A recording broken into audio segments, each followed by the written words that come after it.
Hello guys, vegetable pulao, vegetable biryani లేకపోతే బిస్మిల్లాబాద్ ఏదైనా అనుకోవచ్చు. ఎప్పుడైనా ములక్కాయలు వేసుకొని వెజిటబుల్ పులావ్ చేసుకున్నారా? చాలా బాగుంటుంది. ఆ ఫ్లేవర్ యాడ్ అయ్యి ఎప్పుడైనా ట్రై చేయండి. నేను ఆల్రెడీ ఇలా చేసుకొని తిన్నా, సో నో సైడ్ ఎఫెక్ట్స్, బాగుంటుంది. ఇది వచ్చేసి ఎలా చేసుకోవాలి అంటే స్వీట్ కార్న్, పచ్చి బఠానీ, అలానే క్యారెట్, ఈ మూడు నేను డీప్లో ఉంచుకున్నాను కాబట్టి వాటర్లో సోక్ చేసుకుంటున్నాను. తర్వాత పచ్చిమిర్చి, ఆనియన్, టమాటో, ములక్కాయ ఇవన్నీ ఇలా సోక్ చేసుకున్న తర్వాత మసూర్ దాల్ అన్నమాట సోక్ చేసుకొని పెట్టుకున్నాను.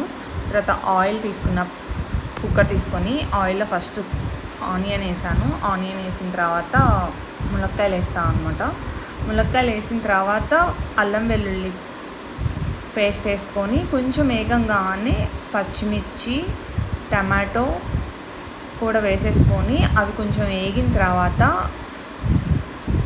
స్వీట్ కార్న్, ఇంకా క్యారెట్, పచ్చి బఠానీ నేను ఆల్రెడీ సోక్ చేసుకొని పెట్టుకున్నాను కదా, అది వేసుకున్నా. ఇది కూడా కొంచెం వేగిన తర్వాత సాల్ట్ వేసుకొని ఆ తర్వాత మసూర్ దాల్ ఉంటుంది కదా, నేను ఆల్రెడీ సోక్ చేసుకొని పెట్టుకున్నా. 1/2 అవర్ సోక్ అయితే చాలు, తొందరగా ఉడికిపోతుంది. సో సోక్ చేసుకొని పెట్టుకొని ఇలా వాటర్ తీసుకున్నాను అనమాట. 1.5 గ్లాస్ బియ్యానికి 3 గ్లాసెస్ వాటర్ తీసుకున్నా.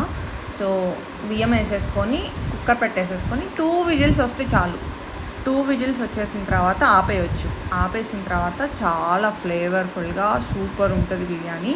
నేను కారం వేసుకోలేదు, పచ్చిమిర్చియే సరిపోతుంది నాకు. సో ఇలా ట్రై చేయండి ఒకసారి. థ్యాంక్స్.